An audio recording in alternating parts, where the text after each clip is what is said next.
Hey everyone, in this video I'm going to be showing you my old game called Evo War. This game was developed using Dark Basic Professional, which is a pretty old game engine, but it used to be quite popular. And basically this game engine didn't support much of the new fancy features you have in modern game engines. For example, it didn't have a UI system, so I had to write this UI system myself. It didn't have like screen effects like refraction or whatever, so I had to implement that myself. Although I didn't actually implement the refraction shader, someone else from the Dark Basic community did that, but I integrated it all myself. Stuff like the background stars, there's no particle system in Dark Basic, so I had to write my own, like a billboard rendering system, so this is all procedural. And then let's click Start Game, and we have the tutorial here. So this is the game itself. You control a spaceship, which right now is an egg, and then it's a side-scrolling shoot 'em up, so you can see this is the tutorial level, and this is the progress bar at the bottom, which is a procedurally generated texture. And the tutorial text here is defined in the level file, which is just a text file that I pass at runtime. And basically there's events along the timeline of the level, so here there's text events, and then eventually you'll see enemy like spawning events. For example, here an enemy spawns, another enemy spawns. So these like enemy probes, I did the modeling and the texturing myself. And the UI textures here, I did them myself. I did quite a lot of the artwork myself here, but I didn't do the explosion texture. I don't think I did the DNA ribbon, but I did probably half of the artwork. And the background star, I did the shader to render that, and like the planet, you can see it has the ring with the with the planet shadow. I did that myself, and that kind of code would later become part of Space Graphics Toolkit, which is my Unity asset. And as you can see here, we have shooting, you shoot asteroids. So while the collision detection was part of the Dark Basic Professional game engine, everything else like the physics, you see we have some inertia from the movement, I had to code all of that myself. The spawning of stuff, like the ribbon, you have the particle effect spawning on it, I had to write that myself. It was basically pretty difficult to make this kind of game back in those days. So here we go, boss time, here comes the boss. Oh no, it's so difficult. So that's the kind of enemy you'll face later in the game. And here, the actual boss is going to be yourself. It's the same enemy with the same health, same capabilities, except it's controlled by AI.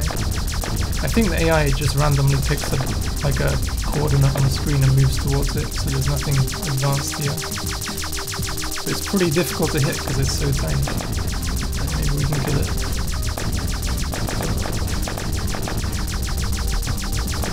Okay, there we go. So this is the upgrade screen. As you can see in the top right, we have 8 DNA points. So every time you kill an enemy, they drop DNA points and then you pick them up. And then basically you have to upgrade your ship with those points. So right now we're an egg, which is what is at the center of this map here. And you can spend points to upgrade it from an egg. So if I want to change it from an egg into this Phoenix Alpha ship, it costs 3 DNA points. So if I click here, you see the cursor or the crosshair changes there, and my ship has now been upgraded into this. And this ship doesn't have any hard points, but if it did, you would be able to select them from this list here.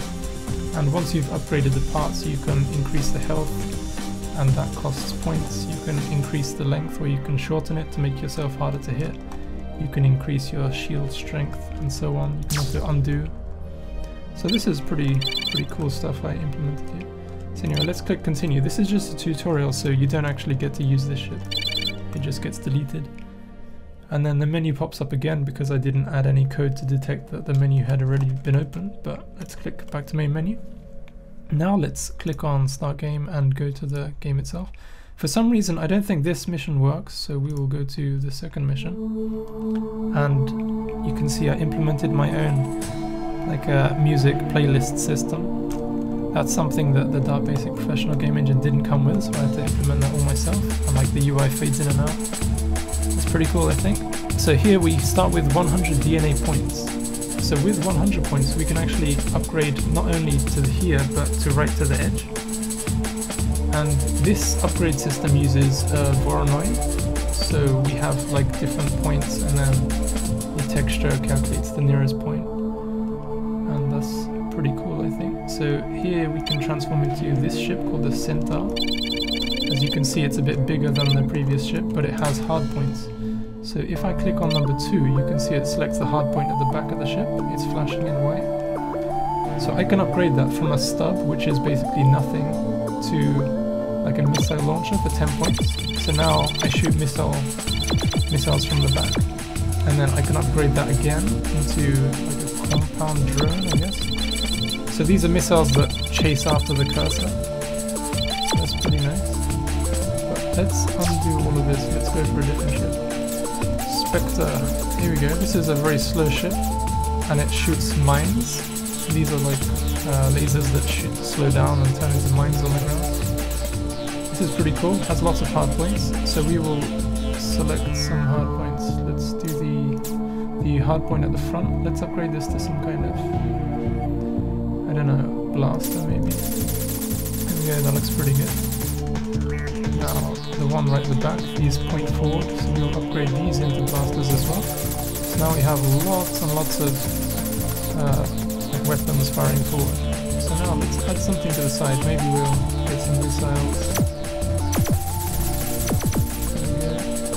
Can we upgrade the other ones? Let's do these missiles. Alright, so I spent about 59 points there. And we have a pretty cool ship. Let's select the core and let's upgrade the health a bit. Let's do 4 points to get maximum health. Now let's continue.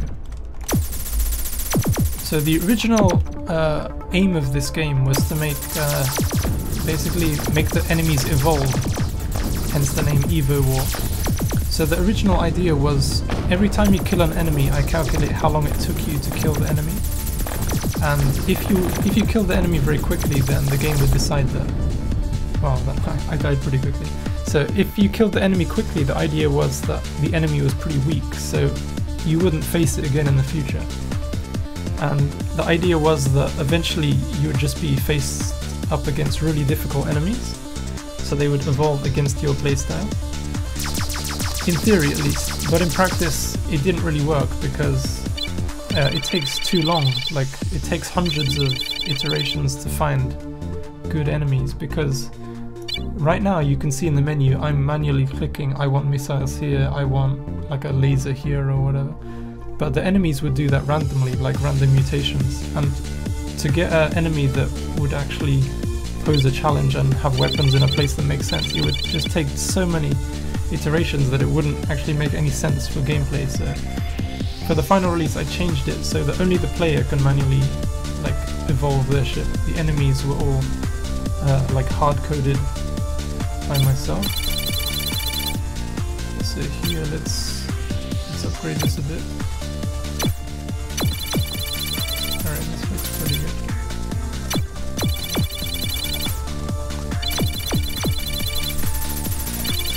And you see the missiles, there's like a ribbon trail that follows behind them. That's something I had to custom write for this game because the Dark Basic Professional game engine didn't support anything like that. It was actually pretty difficult because I had to implement all the vertex mesh handling myself, and the indices and